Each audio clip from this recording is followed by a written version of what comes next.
Estamos en un bello martes de abril, promediando este bellísimo mes de otoño, ¿no? Nosotros aquí en el aire de Millennium, en este Despertándote en tu sueño, a punto de recibir a un ícono en el tema de biodescodificación. Nos referimos a nuestra columnista exclusiva, Eugenia Zelaibe. Euge, bienvenida, ¿cómo estás? ¿Cómo estás, Robert? Muchas gracias, muchas gracias. Qué lindo fondo de Contenta de estar verde, de aquí. naturaleza, detrás de ti. Claro, para disimular el otoño que se está resistiendo, porque viste que todavía se ve bastante verde. Tal cual, qué maravilla, ¿no? Así Qué que bueno, maravilla. sí, Eh, muy lindo, muy lindo. Gracias. bueno, contanos a ver Bueno, el encuadre de hoy, de este programa. bueno, sí, la intención es seguir con los síntomas Sí, respiratorios, porque esto es complejo, es amplio, si bien estamos dando simplemente algunos tips, una síntesis, digamos, de cada síntoma como para que los oyentes se orienten y puedan complementar todo tratamiento de la medicina convencional, y sepan que existe otra manera, sobre todo, ¿no?, de vincularse con el síntoma, haciendo del síntoma un aliado, no algo o alguien que está en contra nuestro y nos está atacando, nos está castigando, ¿no? Entonces, bueno, hoy sí voy a leer mis apuntes porque no me quiero saltear nada, sino me voy por las parece ramas porque me perfecto. entusiasmo, ya que me encanta todo esto. Decíamos que la parte de las cosas, para quienes recién se conecten hoy, hacemos una pequeña Bien, síntesis de lo que veníamos hablando. Los síntomas vinculados sobre todo a la parte de las fosas nasales, los senos paranasales, rinitis, sinusitis, por supuesto resfríos, gripes, ¿sí? Todo eso tiene que ver con la capa del ectodermo, es decir, conflicto de territorio. Hay algo que me huele mal en mi territorio, hay algo que quisiera oler y no estoy oliendo, me gustaría no estar oliendo esto, es decir, estamos hablando en sentido figurado, ¿sí? Porque la percepción de cada uno es una percepción real o simbólica, es lo que la persona está percibiendo en una situación, ¿no? Esto me resulta raro, acá hay algo que no termino de comprender, y todo eso es el olfato, ¿no? Decíamos, a través del olfato podemos esto de olfatear el animalito y entonces se encuentra, descubre y puede identificar. Después, el tema y esto es, si entra uno en conflicto, en etapa de conflicto por lo general no hay síntomas. Los síntomas aparecen cuando de alguna manera se soluciona el conflicto. Entonces, en etapa de conflicto sería en fase activa, como lo llama Hammer, los tejidos se ulceran, es decir, uno pierde tejido. ¿Para qué? Para que el aire pase mejor, a ver si puedo olfatear mejor. Esto sería el sentido, ¿no? Y en fase de solución, las mucosas se rellenan, es decir, el tejido se rellena. En ese relleno puede haber mucha mucosidad, porque justamente la mucosidad es lo que va a permitir sacar, expectorar todo aquello que me estuvo claro. molestando, ¿sí? Puede haber tos seca que ayuda a la tos a expectorar también todo aquello que había quedado acumulado. Puede haber hemorragias nasales. Esto no lo dijimos y lo vamos a aclarar. Cuando hay hemorragias, la persona ya está en fase de solución. Y muchas veces cuando está solucionando ese conflicto de esto me olía mal, acá no termino de oler bien, ¿no? En fase de solución vuelve a entrar como en una crisis, o sea, como en una epicrisis sería, es lo que la medicina germánica llama la epicrisis. Entonces, de golpe puede haber ahí otro conflicto que se cuela, alguna desvalorización, ¿sí? O un nuevo conflicto. Entonces, vuelve como a entrar en conflicto y entonces sangra la nariz, pero la persona está reparando, así que no hay que asustarse, sino sí tomar los recaudos, ponerse paños fríos, la cabeza hacia adelante, en fin, apretar 10 segundos hasta que esto Claro. termine, ¿no? Luego tenemos la laringe. La laringe está entre la faringe y la tráquea. Cuando hablamos de laringe estamos hablando de la voz, es decir, ¿qué pasa ahí? ¿No es cierto? Es lo que nos ayuda, si bien interviene también en el proceso de evolución, interviene en la producción de la voz. ¿Qué dijiste que no, que te costaba decir y lo lograste decir? ¿Dónde te gustaría meter un bocadillo y no estás pudiendo? ¿Dónde te gustaría hablar y no te están dejando? ¿Dónde te sentís que no podés hablar u opinar porque te sentís como con miedo? Hay como un miedo, pero enfocado a esto de expresarme, de hablar, ¿sí? De que me escuchen, de que ¿sí? Bien, entonces ahí también es conflicto territorial en ese que tiene que ver con esto del habla. La faringe, ¿sí? Interviene en la deglución, es decir, que no podés tragar, que te está costando tragar, que te gustaría tragar que no estás tragando, ¿sí? Ahí ya estamos con el tema de la faringe. Todo esto también es ectodermo, ¿sí? En fase de conflicto, los tejidos se ulceran, se pierde tejido, para que se abra el canal y la voz salga, para que se abra el canal y logre tragar, ¿sí? Y en fase de solución esos tejidos se rellenan, entonces ahí puede haber inflamación, ahí aparece faringitis, todo lo itis es inflamación, laringitis, ¿sí? Luego vamos a ver en los bronquios bronquitis. Bueno, todo esto es porque la persona ya está reparando. Sucede que ahí, digamos, la intensidad puede variar de una persona a otra y quizá algunos hay hinchazón, en otros hay inflamación, en algunos casos se llegue hasta desarrollar algún tipo de tumor. Wow. En este relleno del tejido, ¿sí? Bien, ahora, algo importante en las cuerdas vocales que no mencionamos. ¿Qué pasa? Que me lo han preguntado con los pólipos, que son muy común en las cuerdas vocales. Yo he tenido, por ejemplo, a mi padre ya fallecido, que lo han tenido que operar. Bueno, en ese momento obviamente era chica, no conocía nada de esto, pero hoy puedo comprender. ¿Qué es esto? Significa que hubo una acumulación de conflictos, es decir, esto de entrar y salir en conflictos, de no poder decir, de querer decir y no poder, de querer hablar y sentirte que no podés. Es decir, este conflicto en el habla, que la persona entra en conflicto, luego vuelve a entrar en conflicto, es decir, es como que se volvió crónico ese tipo de conflicto, que tiene que ver y en lo que está involucrado esto de querer expresarme, querer hablar. Entonces vamos a encontrarnos con personas que quizá todavía no le diagnosticaron los pólipos, pero tiene afonía, tiene una tos seca, ¿sí? O una voz como ronca.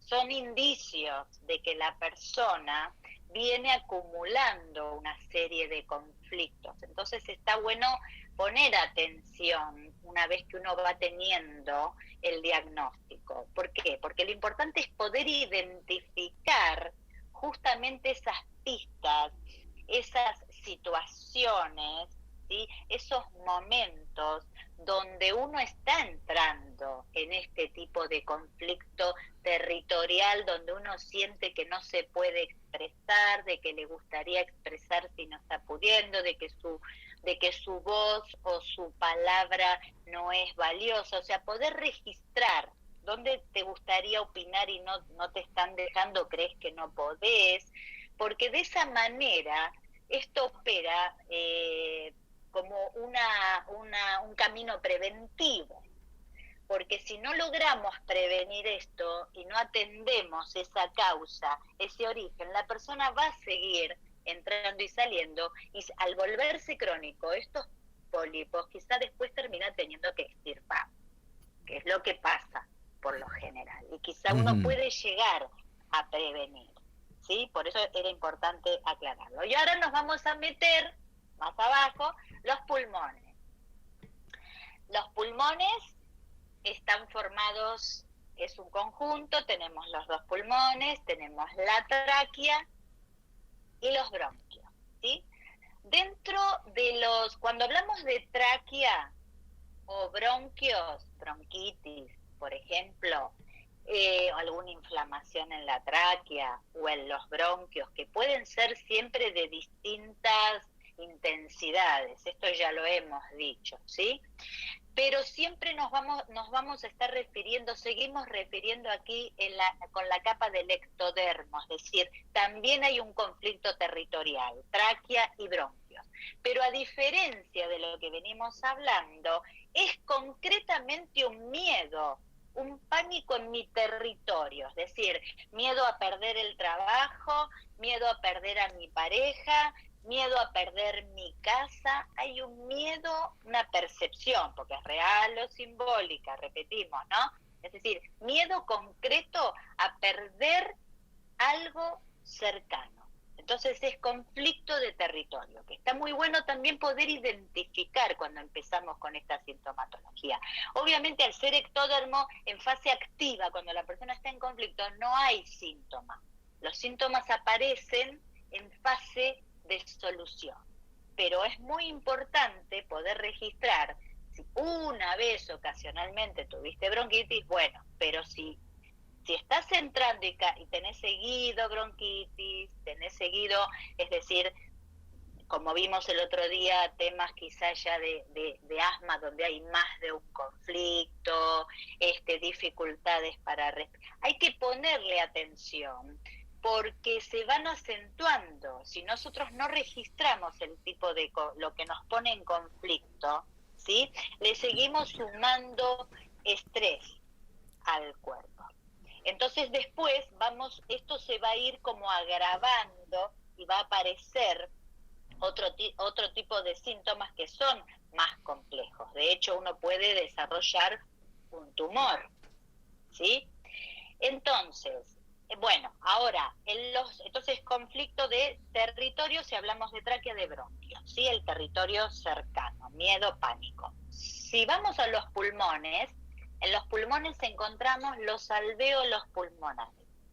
Los alvéolos pulmonares justamente es donde se produce el intercambio de oxígeno y dióxido de carbono, es decir, el intercambio de aire. Por eso son tan importantes. Entonces, ¿qué pasa? Cuando hay una inflamación en los alvéolos, ¿sí? Se inflaman los alvéolos pulmonares, que es lo que ocurre, por ejemplo, en la neumonía, ¿sí? Hay menos capacidad, se ve como dificultada, porque no interrumpida, ahora vamos a ver, hay otro tipo de síntomas, dificultada esta capacidad, este intercambio respiratorio. Entonces, ¿qué pasa? Los alvéolos se inflaman, por eso hablamos de capa del endodermo, conflicto de supervivencia, porque hay un miedo a morir. Es decir, acá el conflicto es te topaste con la muerte, es decir, te topaste con el miedo o el pánico a morir, de vuelta, real o simbólico, pero la percepción de la persona, que es lo que ocurrió, por ejemplo, en pandemia, el miedo a morirte, el miedo a que otros mueran, hizo que síntoma que podía quedar en el plano como de una gripe, de un resfrío, se fuera agravando, porque se suma este impacto del miedo a morir. Entonces ahí hay un conflicto de supervivencia. Entonces los alvéolos, al inflamarse, ¿qué hacen? es como que aumenta a ver si aumenta la capacidad y entonces el intercambio de aire aumenta o mejora para que yo pueda sobrevivir. Este es el sentido biológico del síntoma. Por eso es maravilloso poder comprender qué es lo que está haciendo la biología, ¿no? En cambio, cuando en vez de inflamarse hay una insuficiencia, es decir, se va restando en los alvéolos, es cuando disminuye esta capacidad respiratoria, la disnea, por ejemplo, o hasta, por ejemplo, la hipoxia, donde realmente cuesta poder respirar, el síntoma de POC nos habla de esto. O cuando hay una insuficiencia en los alvéolos, disminuye su capacidad, el famoso efisema pulmonar.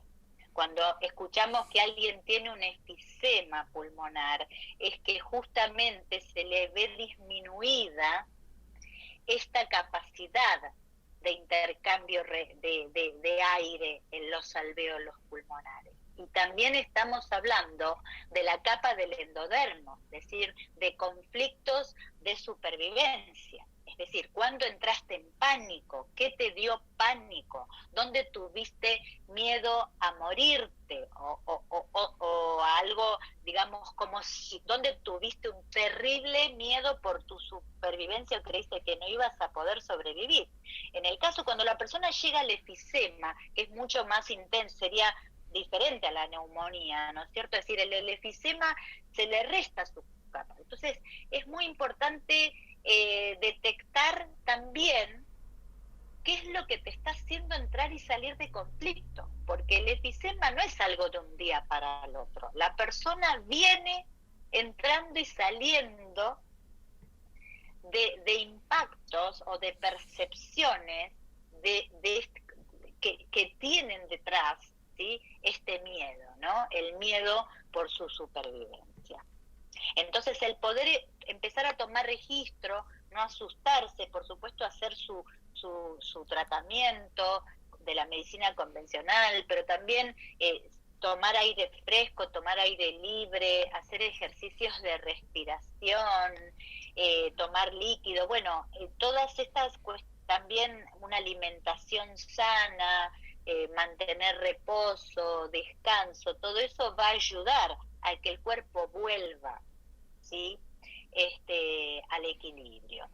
Bueno, ahora, ¿qué pasa con por ejemplo, cuando ya hablamos de cáncer? ¿Sí?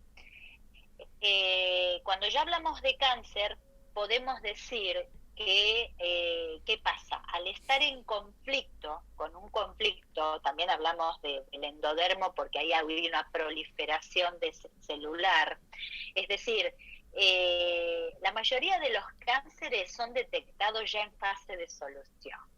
Es decir, la persona justamente está como en fase de solución de un gran conflicto, ¿no es cierto?, de un miedo. Pero, a ver, ¿por qué se torna? También nos está hablando, no es de un estrés o de un shock pasajero, es de una cuestión que sea de un conflicto que se ha venido sosteniendo también en el tiempo, ¿no?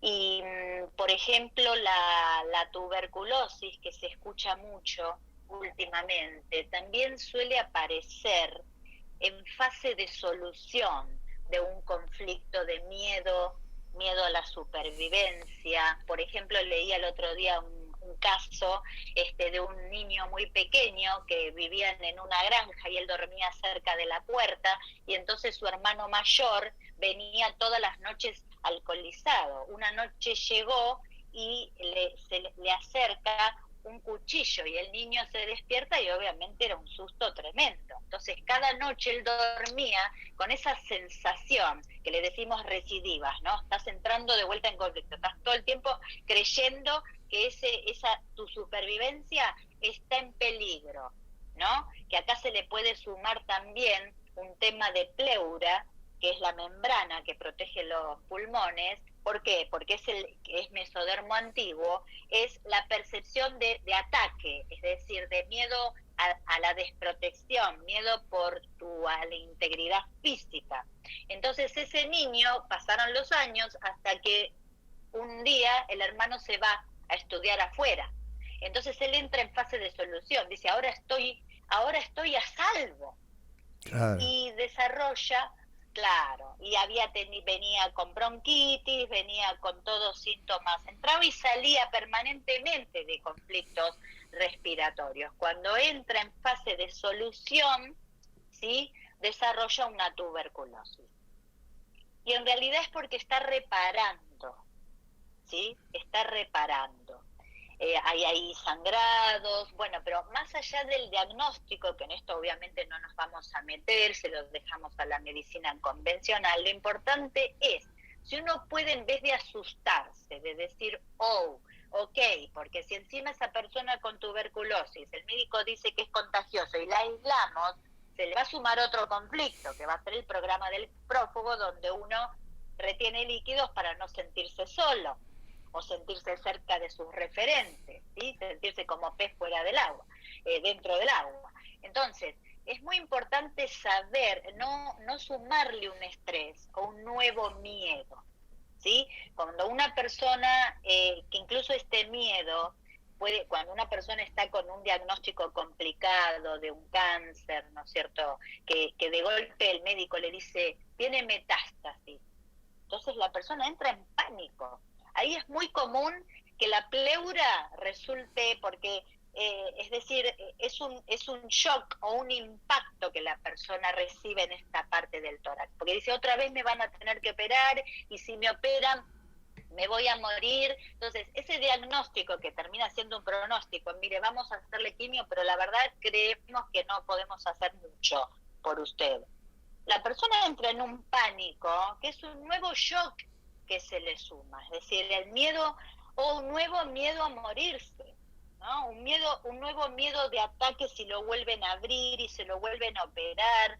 Entonces es muy importante el acompañar, o sea, el complementar esos diagnósticos, ¿sí?, ese tratamiento de la medicina convencional con la comprensión de lo que nos está pasando. Es decir, acompañar a esa persona en su percepción, acompañarla y que incorpore recursos para comprender que su biología lo está ayudando, es decir, está haciendo por ella lo que en algún momento emocionalmente o mentalmente no supimos gestionar, y que hay maneras integrales, digamos, que le brinden bienestar para poder transitar estos caminos y comprender que muchas veces uno está en fase de solución de un conflicto. Entonces, cuando uno puede detectar cuál es ese conflicto que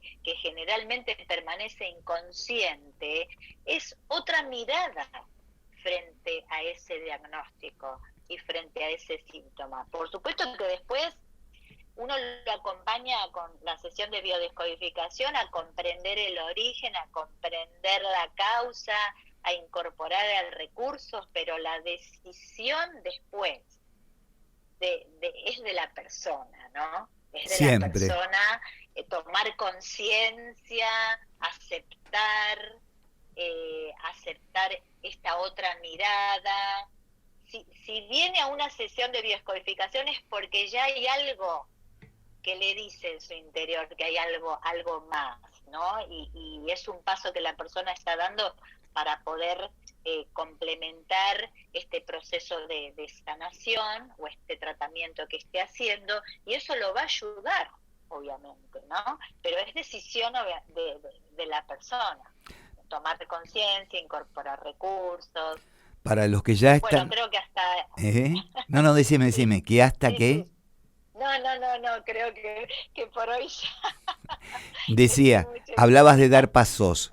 Bueno, yo invito a la audiencia a que dé el paso consiguiente a conectar contigo. Voy a dar tu WhatsApp de contacto, que es más 54 9 11 56 55 1056. Y el Instagram @EugeBiodescodifica.